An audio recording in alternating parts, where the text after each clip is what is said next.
নমস্কার, সবাই কেমন আছেন? আশা করি ভালো আছেন। Welcome to Shimul blog. চলে আসলাম বারোদি, নারায়ণগঞ্জ, সোনারগাঁ লোকনাথ বাবার আশ্রমে পুজো দেওয়ার জন্য প্রসাদ নিয়ে এখান থেকে নিয়ে নিলাম। প্রসাদের আইটেম অনেক। এটা হচ্ছে বারোদি লোকনাথ বাবার আশ্রম, নারায়ণগঞ্জ, সোনারগাঁ। মন্দিরটি দেখতে খুবই সুন্দর, চারিদিকে পরিবেশ অন্যরকম, মনোমুগ্ধকর, ভক্তিময় পরিবেশ। বাবাকে দর্শন করলাম, প্রণাম করলাম। ওইখানে হাজার হাজার ভক্তবৃন্দের সমাগম হয়। শ্রী শ্রী লোকনাথ ব্রহ্মচারী এই জায়গাটিতে শ্রী শ্রী লোকনাথ ব্রহ্মচারী থাকতেন এবং সাধনা করতেন এই জায়গাটিতে। এখন আমি চলে যাচ্ছি বাবার সমাধিস্থলে, যেখানে বাবার সমাধি দেওয়া হয়েছিল। চারিদিকের পরিবেশটা খুবই সুন্দর, হাজার হাজার ভক্তবৃন্দদের আগমন এখানে প্রতিদিনই। এই জায়গাটিতে বাবা সাধনা করতেন, ভক্তবৃন্দদের সাথে সময় কাটাতেন এই জায়গাটিতে, এই স্থানটিতে। এর পাশে হচ্ছে বাবার সমাধিস্থল। বাবার এই মূর্তিটি দেখতে খুবই সুন্দর। এরপর বাবা ভোলেনাথের দর্শন করে নিলাম। শিবের মূর্তিটাও অনেক সুন্দর।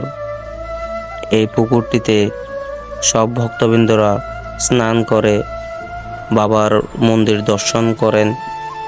বারোদির চারিদিকের পরিবেশটা খুবই সুন্দর। জয় ভোলেনাথ, হর হর মহাদেব। এরপর প্রসাদের ব্যবস্থা করা হয়েছে। এখান থেকে টিকিট কেটে সব ভক্তবৃন্দরা প্রসাদ নিয়ে যান। এর ভিতরে প্রসাদের রান্নার ব্যবস্থা রয়েছে। প্রতিদিন হাজার হাজার ভক্তবৃন্দদের জন্য প্রসাদের আয়োজন করা হয়। এখানকার নিয়ম শৃঙ্খলা খুবই সুন্দর, আমার খুব ভালো লেগেছে। এরপরে প্রসাদ খেতে বসলাম। আলু ভর্তা এবং ডাল, ভাত, কাঁচামরিচ।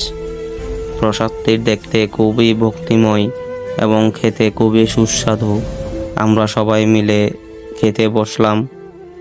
এই জায়গাটিতে, এই রুমটিতে সবাই প্রসাদ গ্রহণ করেন। হলটি অনেক বড়, যার যার মতো প্রসাদ টিকিট কেটে প্রসাদ নিয়ে এই জায়গাটিতে বসে প্রসাদ গ্রহণ করেন। আমরাও গ্রহণ করলাম। প্রসাদ খেতে খুবই সুস্বাদু।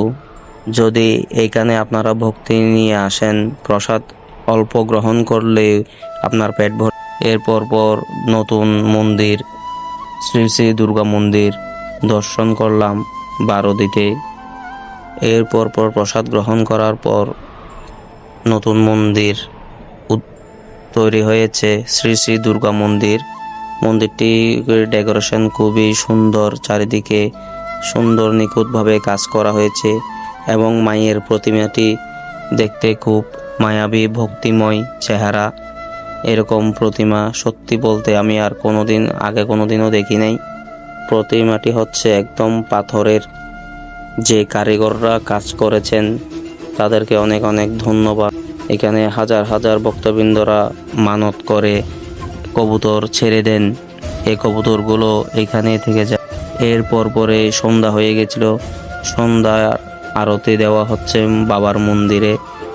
সন্ধ্যা আরতি দেওয়ার সময় এখানে হাজার হাজার ভক্তবৃন্দদের সমাগম, আরতি দর্শন এবং বাবাকে দর্শন করে নিল। আমিও করে নিলাম, একটু ভিডিও করলাম। সন্ধ্যা আরতি দেখে আমার এখান থেকে আর যেতে ইচ্ছে করছে না, সত্যি বলতে। খুবই সুন্দর আরতি হচ্ছে।